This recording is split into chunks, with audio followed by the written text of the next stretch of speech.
Bíblia? Trouxe? Isso. Se você trouxe sua Bíblia, abra, por favor, no livro de Atos, mas dessa vez o capítulo 17. Nós temos vindo na sequência, nós estamos em Atos 9, mas hoje eu quero avançar alguns capítulos e ir até o capítulo 17. Eu vou ler do verso 16 até o 34, Atos 17, do 16 ao 34, onde nós iremos falar de quando Paulo, né? Agora já Paulo, é porque, desculpa a troca aí, é porque hoje de manhã a gente falou do batismo, né, de Saulo. E agora nós vamos falar, vou avançar um pouco para falar dessa sessão do capítulo 17, na sua segunda viagem missionária, quando o apóstolo Paulo chega a Atenas. Atos 17, eu vou pedir aos irmãos, por favor, que você se encontrou aí, se coloque de pé, vamos ler a palavra do Senhor em reverência a essa palavra. Sei que você acabou de sentar, mas depois eu prometo que você vai ficar sentado, não vou pedir para você levantar novamente. Diz assim a palavra do Senhor: enquanto Paulo esperava por eles em Atenas, sentia grande indignação vendo a cidade cheia de ídolos. Por essa razão, discutia na sinagoga com os judeus e os gregos tementes a Deus, e todos os dias na praça com os que ali se achavam. Alguns filósofos, epicureus e estoicos puseram-se a debater com ele. Uns perguntavam: o que este falador quer dizer? E outros diziam: parece ser propagador de deuses estranhos, pois Paulo anunciava a boa nova de Jesus e a ressurreição. Então o tomaram e o levaram ao Areópago e disseram: podemos saber que ensino novo é esse que falas? Pois estás nos anunciando coisas estranhas. Portanto, queremos saber o que é isso. Todos os atenienses, como também os estrangeiros que ali residiam, não tinham outro interesse a não ser contar ou ouvir a última novidade. Então Paulo ficou de pé no meio do Areópago e disse: homens atenienses, em tudo vejo que sois excepcionalmente religiosos, porque ao passar e observar os objetos do vosso culto, encontrei também um altar que estava escrito: ao Deus desconhecido. É exatamente este que honrais sem conhecer que eu vos anuncio, o Deus que fez o mundo e tudo que há, e tudo que nele há, Senhor do céu e da terra. Não habita em templos feitos por mãos de homens, tampouco é servido por mãos humanas, como se necessitasse de alguma coisa, pois é Ele mesmo quem dá a todos a vida, respiração e todas as coisas. De um só fez toda a raça humana, para que habitasse sobre toda a superfície da terra, determinando-lhes os tempos previamente estabelecidos e os territórios de sua habitação, para que buscassem a Deus e mesmo tateando pudessem encontrá-lo. Ele, de fato, não está longe de cada um de nós, pois nele vivemos, nos movemos e existimos, como também alguns dos vossos poetas disseram, pois dele também somos geração. Sendo nós gerados por Deus, não devemos pensar que a divindade seja semelhante a ouro, a prata ou a pedra esculpida pela arte e imaginação humana. Deus não levou em conta os tempos da ignorância, mas agora ordena que todos os homens em todos os lugares se arrependam, pois determinou um dia em que julgará o mundo com justiça, por meio do homem que estabeleceu com esse propósito. E ele garantiu isso a todos ao ressuscitá-lo dentre os mortos. Mas quando ouviram falar em ressurreição de mortos, uns zombaram e outros disseram: sobre isso te ouviremos em outra oportunidade. Então Paulo saiu do meio deles. Todavia, alguns homens uniram-se a ele e creram, entre os quais Dionísio, membro do conselho do Areópago, uma mulher chamada Damares e com eles ainda outros. Amém? Só até aqui. Mantenha sua Bíblia aberta, mas vamos orar novamente. Pai, muito obrigado, Senhor, por essa porção da Tua palavra que nós acabamos de ler. Pedimos que Teu Espírito possa iluminar a nossa mente, o nosso coração, a compreender a Tua palavra. pedimos que a Tua graça seja derramada sobre nós. Pedimos o perdão dos nossos pecados. Pedimos que o Senhor possa tocar nos nossos corações nessa noite e fazer com que o nosso coração seja encontrado como uma boa terra, onde a boa semente, que é a Tua palavra, gera em nós frutos para a vida eterna. Nós oramos assim, no nome santo de Jesus. Amém. Os irmãos podem se assentar, mas mantenha, por favor, a sua Bíblia aberta para que você possa ir acompanhando. Irmãos, o capítulo 17 do livro de Atos trata da segunda viagem missionária já do apóstolo Paulo. Eu sei que na sequência nós estamos no capítulo 9, mas eu quis adiantar para hoje trazer uma reflexão aos irmãos sobre o tema o Deus desconhecido. Então hoje nós vamos refletir em cima desse tema, o Deus desconhecido. A mesma inscrição que Paulo encontrou na cidade de Atenas. O texto do capítulo 17, se você puder acompanhar aí, por favor, na sua Bíblia, ele vai descrever o trabalho do apóstolo Paulo em três cidades diferentes. E ele vai dizer para nós como essas cidades reagiram à palavra de Deus. Então ele vai narrar para nós os eventos em três cidades e como as pessoas daquelas cidades reagiram à pregação do Evangelho. Primeiro, ele fala sobre Tessalônica. Em Tessalônica, ele fala do verso 1 até o verso 9, dizendo que eles resistiram à palavra. Claro que não todos, alguns creram na palavra, mas multidões resistiram à palavra.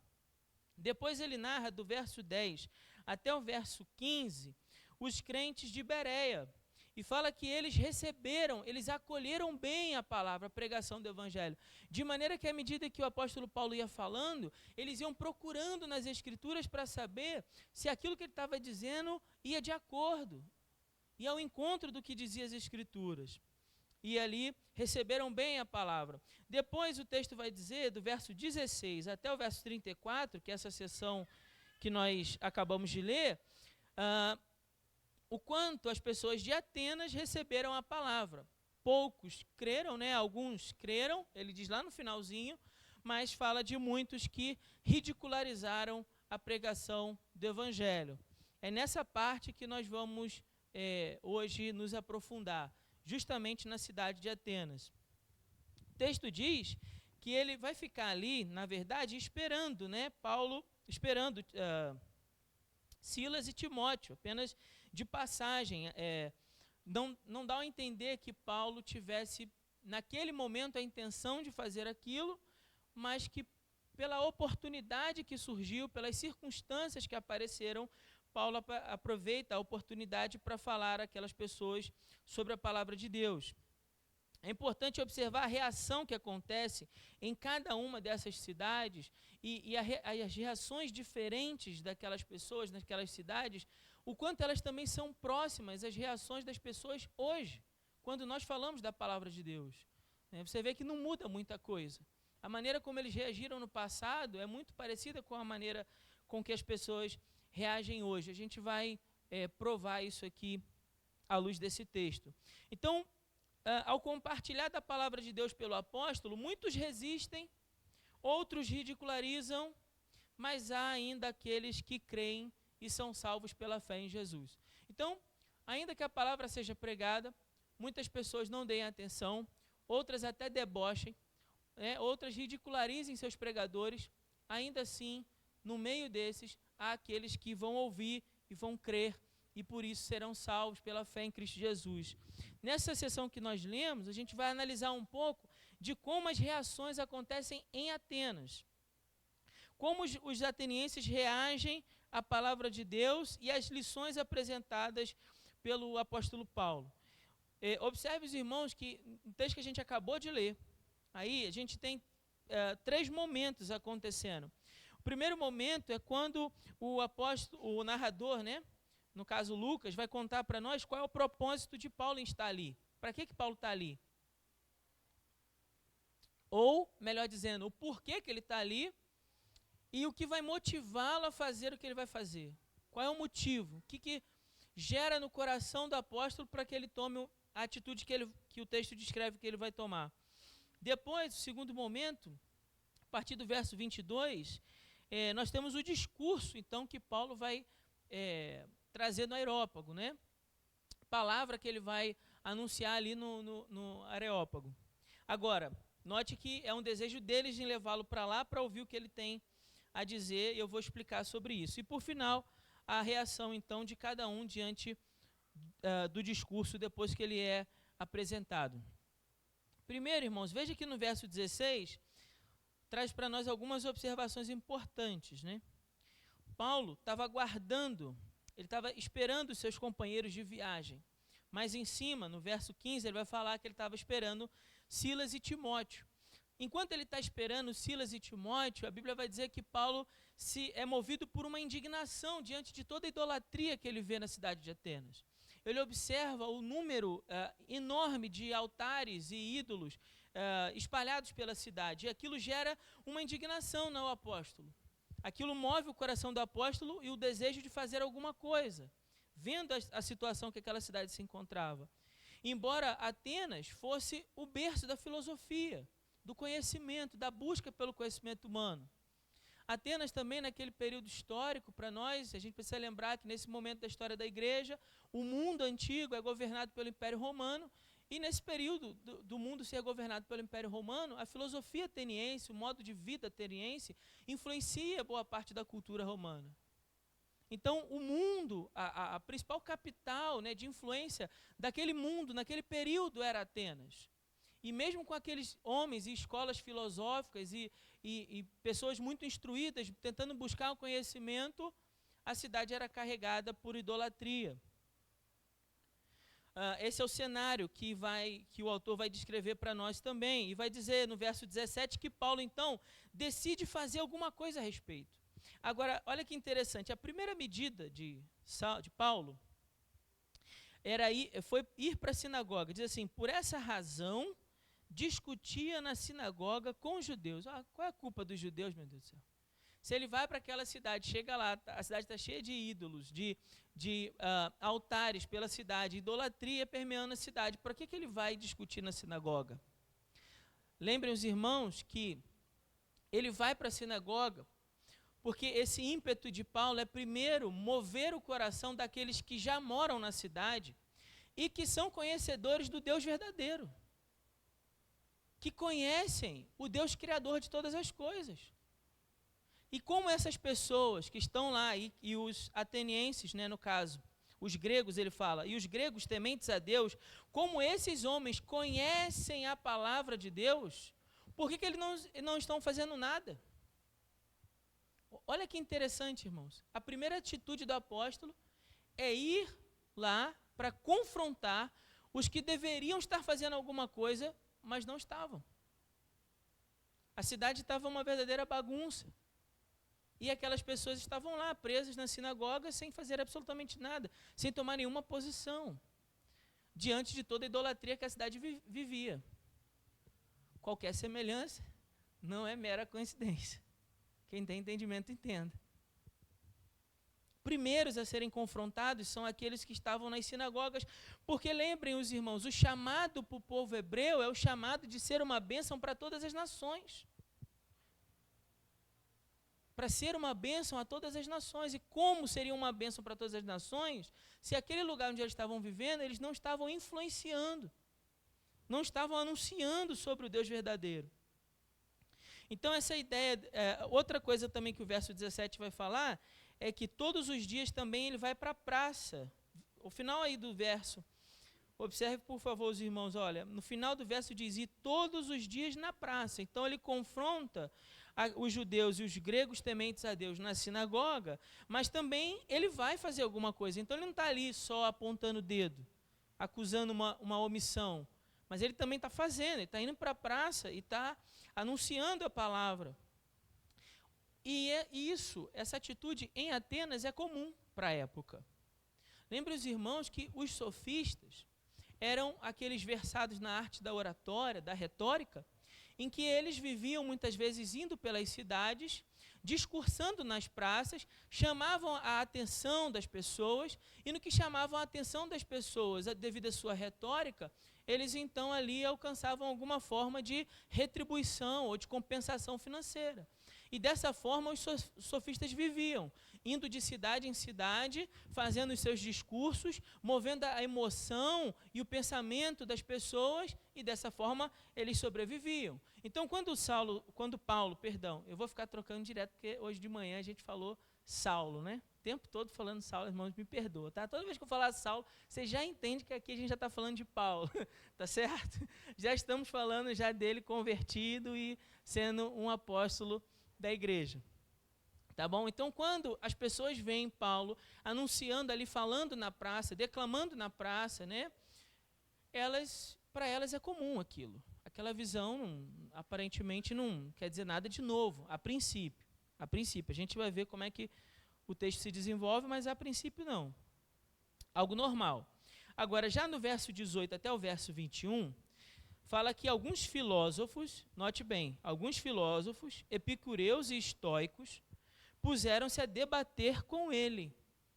Então, aqueles homens, em Atenas, era muito comum esses debates em praça pública, sobre as diferentes escolas filosóficas. Então, isso era algo comum para eles. Então, eles viam um homem ali falando e começaram a argumentar o apóstolo Paulo, começaram a debater com ele. O narrador faz questão para nós de dizer quais desses grupos eram.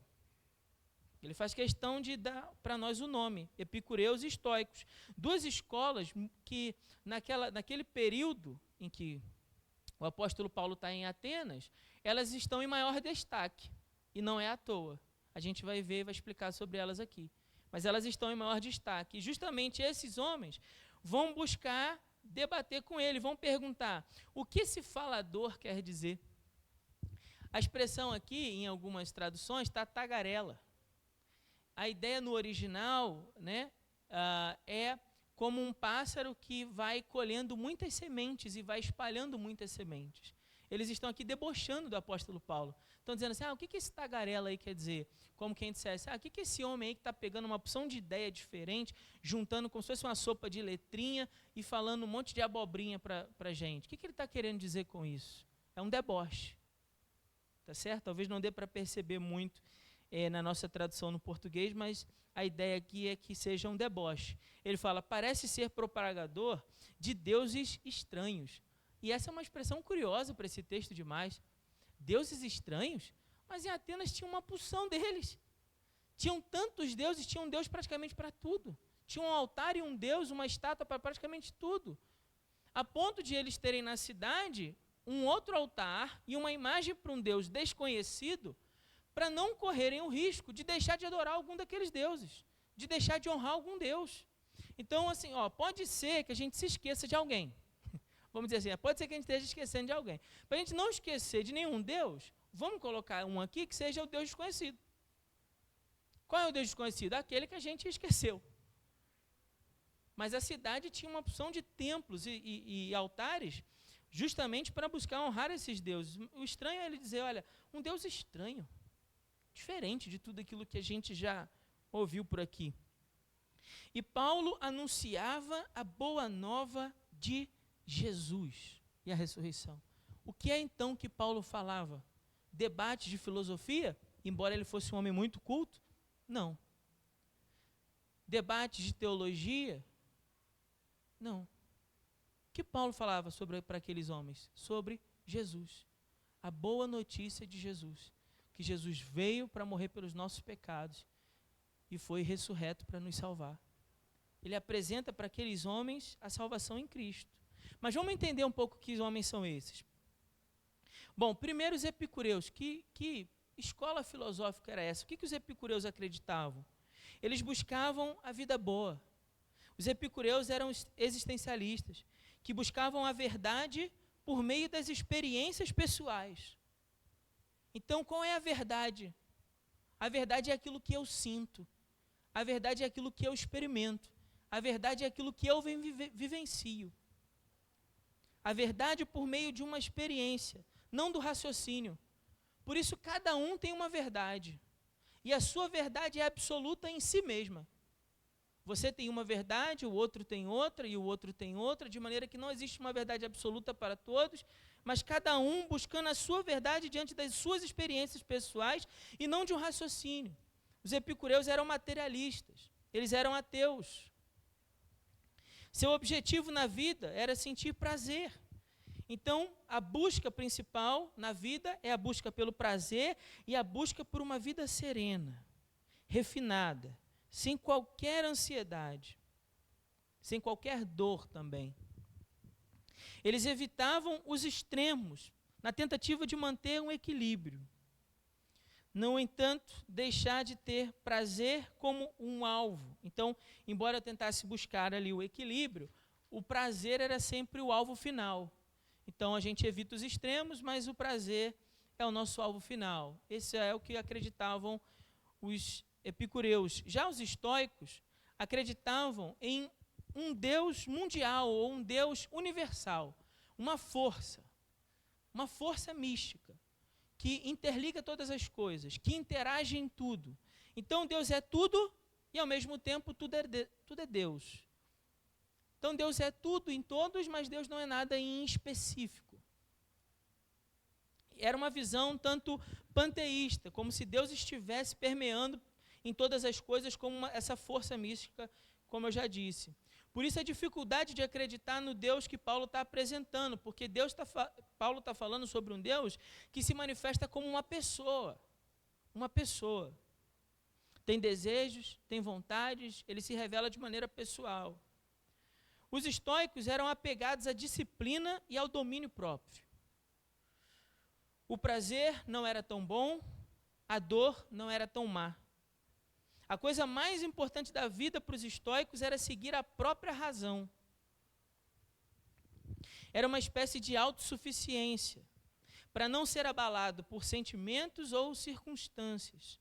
Ensinavam que o ser humano não precisa da ajuda de Deus. Ele não precisa da ajuda de Deus. Então, Deus, se existe, é uma força universal que permeia tudo. Ele apenas ordenou a matéria e entregou os homens a seus próprios caminhos, aos seus próprios desejos. Entregou os homens e não interage com os homens. É isso que eles acreditavam. Olha que interessante o que os homens epicureus acreditavam e que interessante o que os homens estoicos acreditavam. E pense da maneira como as pessoas hoje em dia também acreditam. O quanto há aqueles que ignoram a existência de Deus, que a verdade para eles é a verdade do que eu digo, é a verdade da minha experiência pessoal. Então, o que vale é o que o meu coração está dizendo. Se o meu coração disse que é certo, é certo. Se eu sinto que devo, eu devo. Porque, afinal de contas, o objetivo da vida é a busca do prazer. Então, como o objetivo da vida é a busca pelo prazer, eu vou buscar fazer o que me dá prazer. E ponto final. E o que me dá prazer é certo. O que me dá prazer é certo. Não é muito parecido com hoje? E os epicureus? Bom, até acredito nessa história de Deus. Mas Deus está em todo lugar.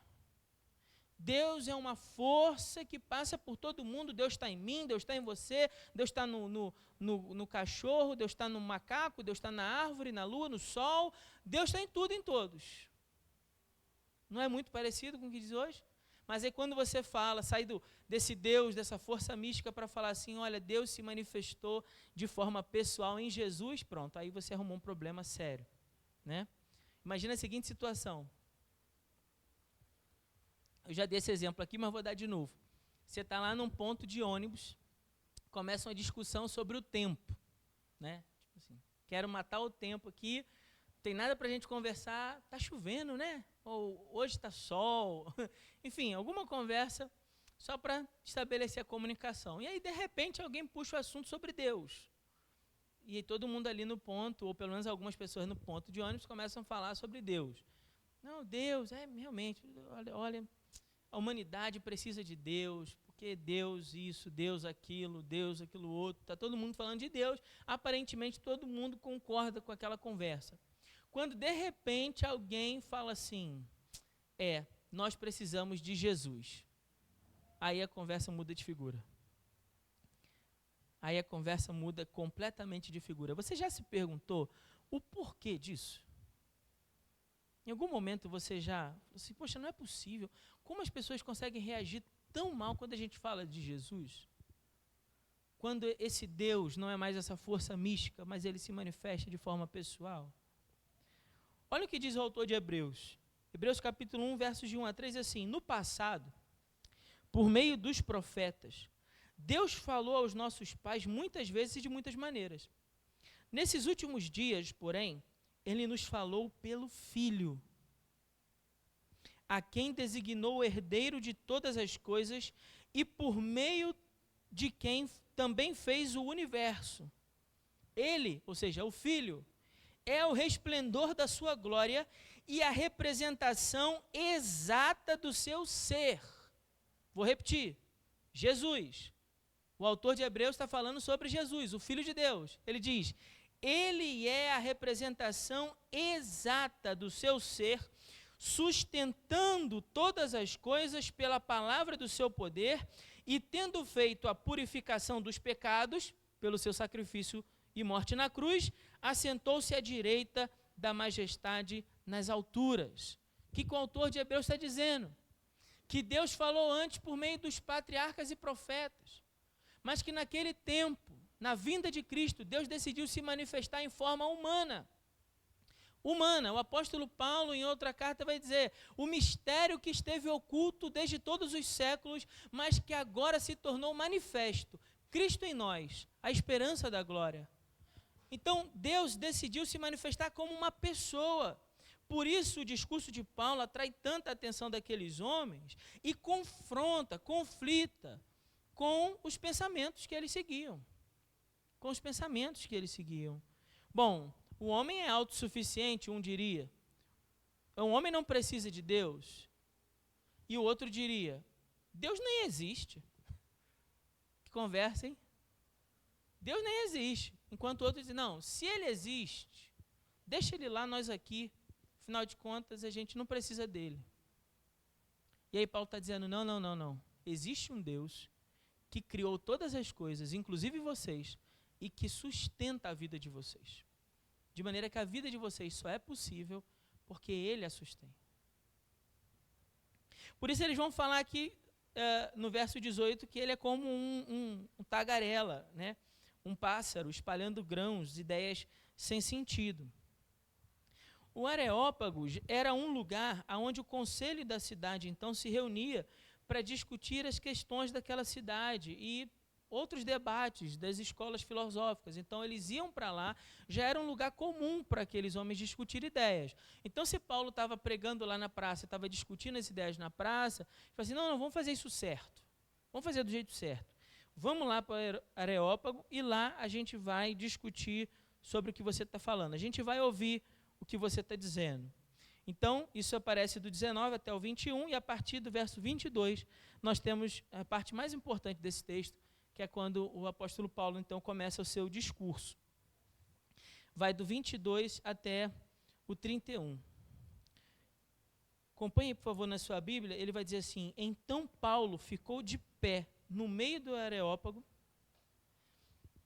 e disse, homens atenienses, em tudo vejo que sois excepcionalmente religiosos, porque ao passar e observar os objetos do vosso culto, encontrei também um altar em que estava escrito ao Deus desconhecido. Olha que interessante, o apóstolo começa o discurso buscando entre ele e os seus ouvintes um ponto em comum, um ponto de conexão. Então ele fala de algo que é familiar para eles. Ele está falando lá daquele nosso altar, o autor não diz para nós aonde, na cidade era esse altar. Vamos imaginar que fosse no centro da cidade. Ele diz assim, ele está falando daquele altar que tem lá no centro da cidade. É disso que ele está falando. Dá para entender? Amém? Sim? Sim ou não? Vocês estão comigo? Vamos lá. Então ele vai usar um ponto em comum que aquele povo conhecia, falando sobre esse altar, dedicado a um Deus desconhecido. É claro que o objetivo daquele altar não era adorar o Deus criador de todas as coisas. Era apenas uma compensação, digamos assim. uma forma de tentar não errar. Se a gente estiver esquecendo de algum Deus, vamos colocar esse altar aqui, e aí o Deus que a gente tiver esquecido é esse. Beleza? É mais ou menos isso. O objetivo não era esse. Mas Paulo pega aquele cenário familiar como um gancho para dizer assim, olha, existe realmente um Deus que vocês não conhecem, e é esse Deus sobre quem eu quero falar para vocês. Porque eu conheço esse Deus desconhecido. Isso deve ter atraído a atenção, né? Eles devem ter ficado assim, peraí, ele vai falar? Existe realmente? Quem é esse Deus? E aquilo chama a atenção para que em seguida ele possa explicar quem é Deus. E aí no 24, ele vai falar sobre a grandeza de Deus. Ele diz, o Deus que fez o mundo e tudo o que nele há, Senhor do céu e da terra, não habita em templos feitos por mãos humanas. Está falando da grandeza de Deus. Está falando, olha, existe um Deus, ele é real, e ele criou todas as coisas. Tudo que existe no mundo, ele criou. E ele não habita em templos feitos por... Atenas tinha muitos templos. Ele está dizendo, olha, os templos não são capazes de conter a grandeza desse Deus, porque ele é transcendente. Ele transcende a tudo que nos é familiar e humano. Ele é maior do que tudo. Agora, olha que interessante, os epicureus diziam, bom, tudo é matéria. Tudo é matéria, e a matéria sempre existiu. Por isso não havia uma preocupação em saber quem é Deus. Já os estoicos diziam assim, não, realmente existe matéria, tudo é matéria, e essa força do universo organizou a matéria para que a vida existisse. Aqui Paulo está dizendo, não. Não é uma força, é um Deus que criou tudo, que tem no céu e na terra, e ele não habita. Tão pouco é servido por mãos humanas. Tão pouco é servido por mãos humanas. O que isso quer dizer? Quer dizer que não havia nada que os homens pudessem fazer para comprar, para barganhar o favor desse Deus, para negociar a bondade ou algum tipo de graça para esse Deus. Então, por mais que os homens fossem até os altares e os templos, e ali dedicassem suas ofertas, seus sacrifícios, ele está dizendo, olha, esse Deus não pode ser servido pelos sacrifícios de vocês, pelas ofertas de vocês nos altares. Esse Deus não pode ser atendido por isso, porque ele é muito grande para isso tudo. Ele é muito grande para receber das nossas mãos alguma coisa que comprasse o seu favor, que comprasse as suas bênçãos. Em outras palavras, o apóstolo, sem falar diretamente sobre isso, mas ele está falando sobre isso, ele está dizendo assim, o homem não é justificado pelas obras, por aquilo que ele faz. Ele não pode ser justificado pelas obras. Então, por mais que ele pratique boas ações na tentativa de comprar o favor desse Deus, ele não pode pagar. Esse Deus não pode ser servido pela mão humana. Pois é ele mesmo quem dá a todos a vida, a respiração e todas as coisas. Aqui ele está fazendo uma referência, nesse verso 25, sobre a bondade de Deus. A bondade de Deus. Deus que nos deu a vida. Deus que nos abençoa. Todo dom perfeito, toda dádiva perfeita procede de Deus. Então ele está dizendo, olha, a bondade desse Deus é tão grande que ele dá a todos. No primeiro momento ele disse, vocês não podem comprar a bondade de Deus, mas ele, por sua própria bondade, oferece isso a todos. Verso 26, ele fala, de um só fez toda a raça humana, para que habitasse sobre toda a superfície da terra. Não é assunto do nosso sermão hoje, mas deixa eu abrir um parêntese aqui. Aqui ele está falando de uma descendência única, universal para todos os homens. Ele está dizendo assim, olha, todos os homens procederam de um único homem que foi feito por ele, no caso Adão. E desse único casal, Adão e Eva, toda a raça humana descende deles.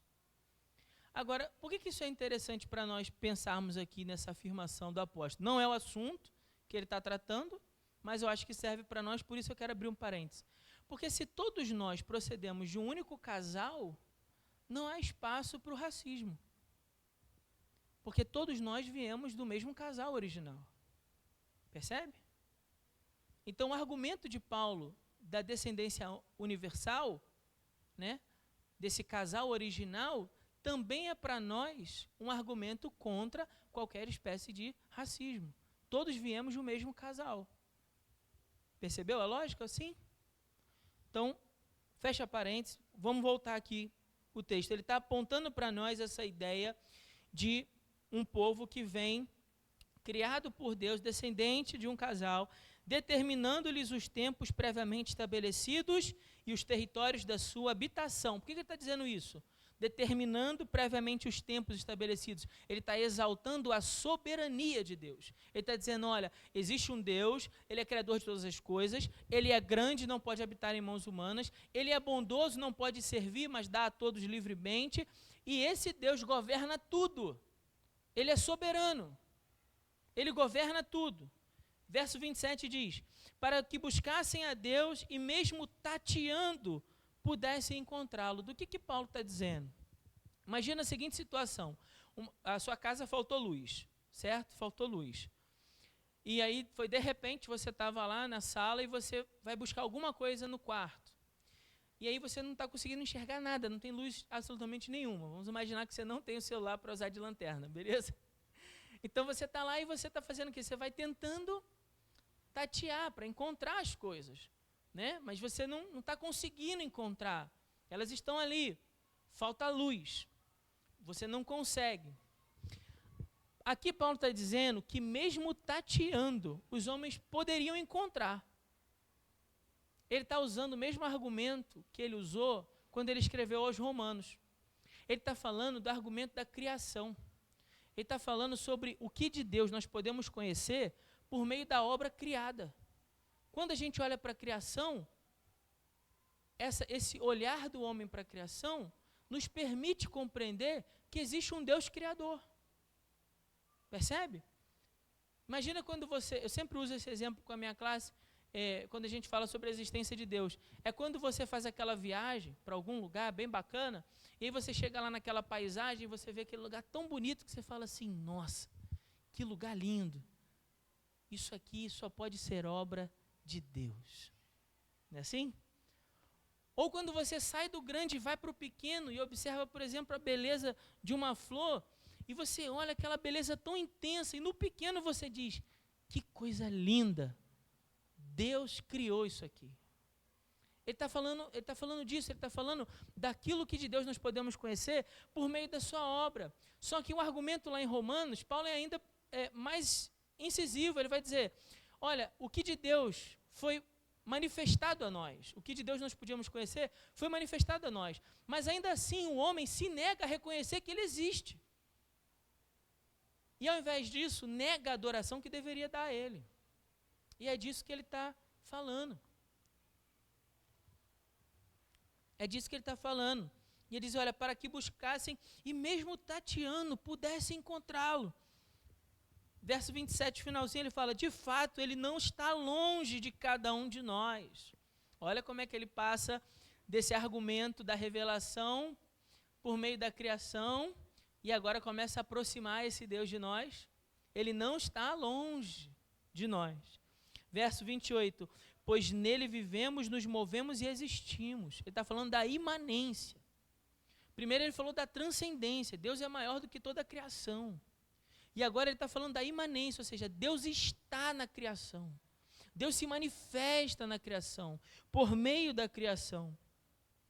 E ele fala, sendo nós gerados por Deus, não devemos pensar que a divindade seja semelhante ao ouro, à prata, à pedra esculpida pela arte e imaginação humana. Do que você acha que ele está dizendo aqui?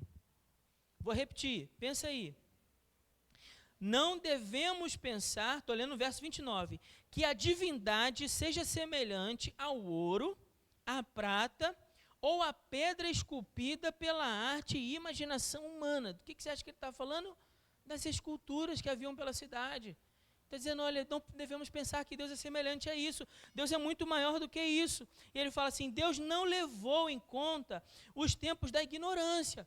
Quando o homem tentava buscar a Deus por meio da criação e não conseguia encontrá-lo, e passava a adorar o sol, a lua, as estrelas, o mar, as árvores. Ele fala assim, Deus não levou em conta. esse tempo. Mas agora ele ordena que todos os homens em todos os lugares façam o quê? Se arrependam. Estão me acompanhando? Verso 30. Então veja, o chamado de Deus em Cristo Jesus. Ele ordena que todos os homens se arrependam. Se arrependam. Pois determinou um dia em que julgará o mundo com justiça, por meio do homem que estabeleceu com esse propósito. Que homem é esse? Ele vai falar, e ele garantiu isso a todos, ao ressuscitá-lo dentre os mortos. Ele está falando de Jesus, o justo. Jesus é aquele sobre quem o trono e a justiça de Deus se manifestam. Por quê? Porque Jesus cumpriu toda a justiça de Deus. Veja o que ele falou antes. Olha, os homens não podem comprar o favor de Deus, não podem comprar o amor de Deus por meio das coisas que eles fazem para Deus.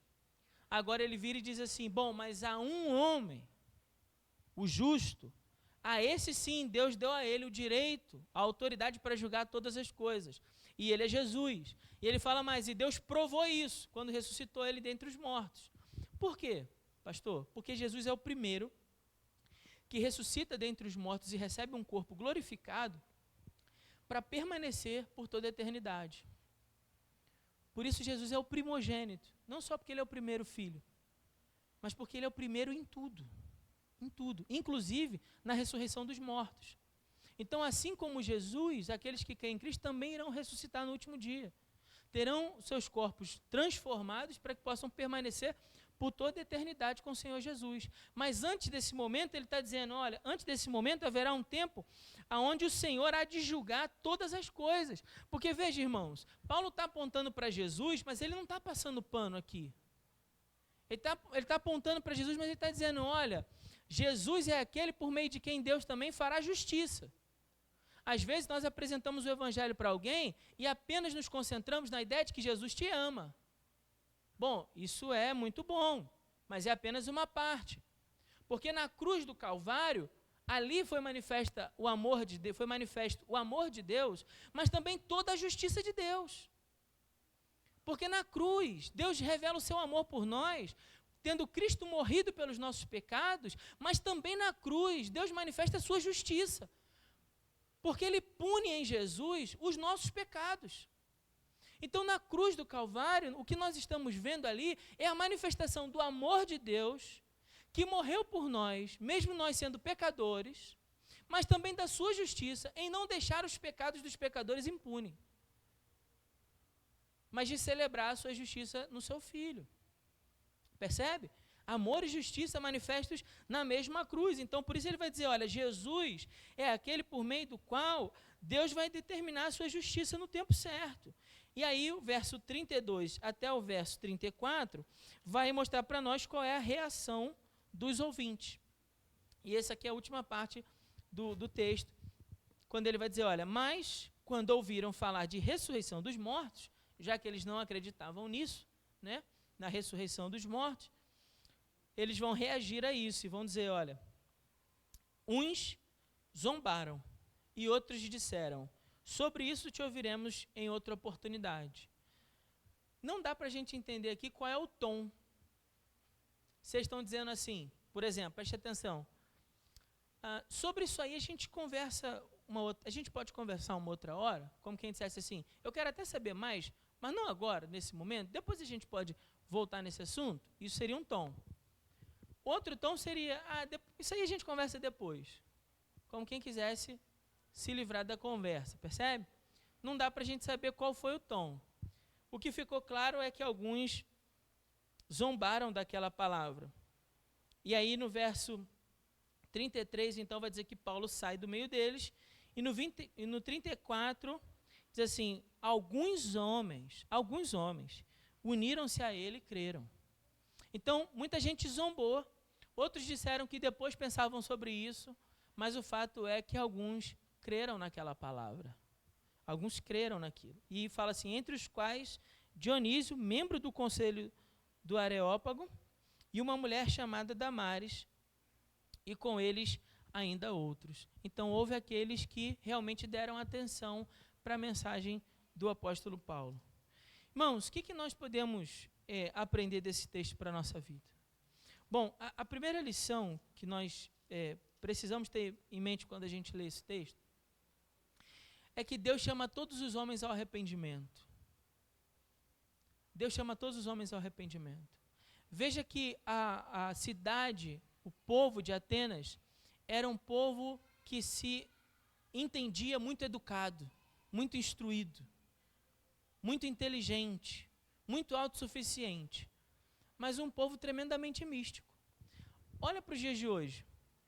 A ciência avança, o conhecimento humano avança de forma galopante, mas ainda assim o povo é místico. Gosta de um misticismo, gosta de uma superstição, gosta de uma história meio inexplicável.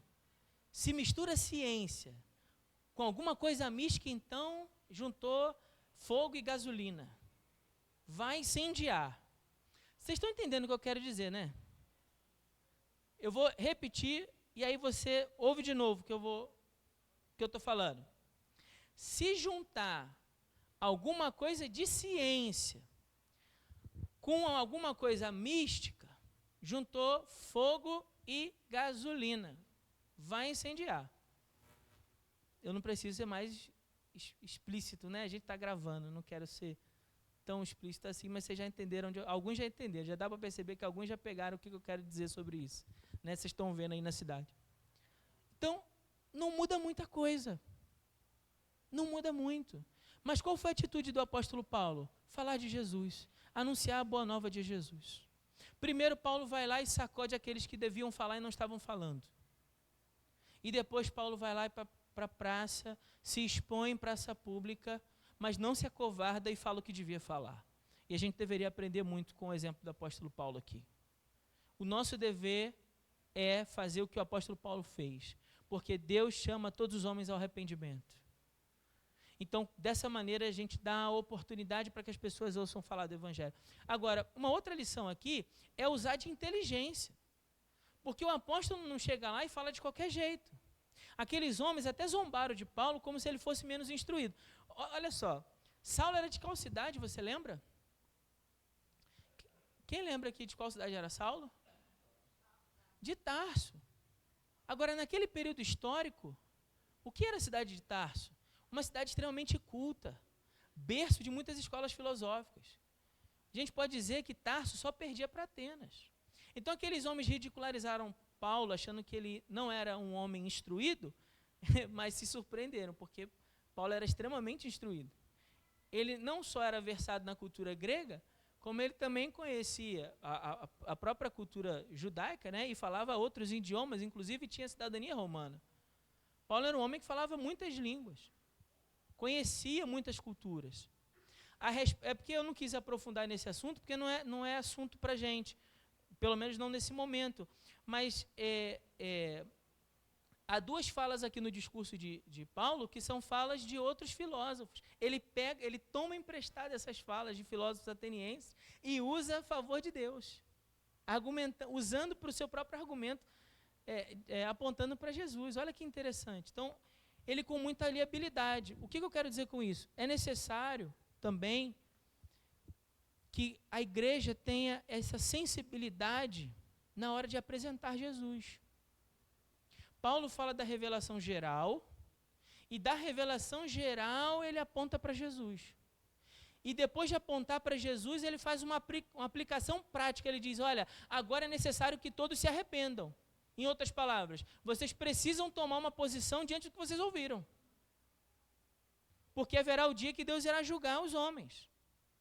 Então ele confronta os seus ouvintes com uma aplicação. Cabe aí a eles tomar uma decisão ou não. Outra aplicação que a gente aprende com esse texto é que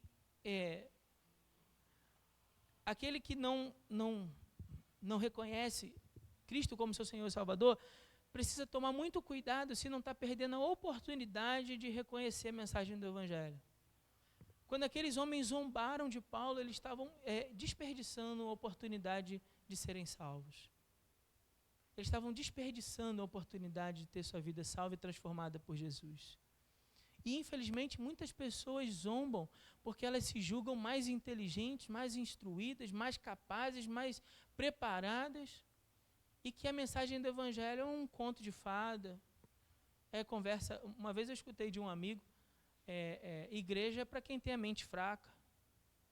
Né? Então, aqueles homens que se achavam muito instruídos, né, pelas suas escolas de filosofia, não podiam se submeter a uma fábula, uma invenção humana para manipular a cabeça de gente menos instruída. Só que com isso eles estavam ignorando que esse conhecimento de Deus, que era loucura para os homens, é justamente o que Paulo falou em Romanos, é o poder de Deus para a salvação daquele que crê. Então, enquanto o homem ignora isso, ele está ignorando a oportunidade da salvação. Por isso, se você não crê em Jesus, pare um pouco para refletir sobre isso, se de repente você não está agindo como os atenienses, e está diante de toda a sua autossuficiência, ignorando a oportunidade de que sua vida seja salva. Porque o Evangelho está sendo anunciado por meio da natureza, por meio dos patriarcas e profetas, por meio da sua palavra, por meio da obra de Jesus. O Evangelho está sendo anunciado. E todo homem, Deus chama todo homem ao arrependimento. Amém? Que Deus nos abençoe com essa palavra, no nome de Jesus. Nós vamos cantar, vou chamar aqui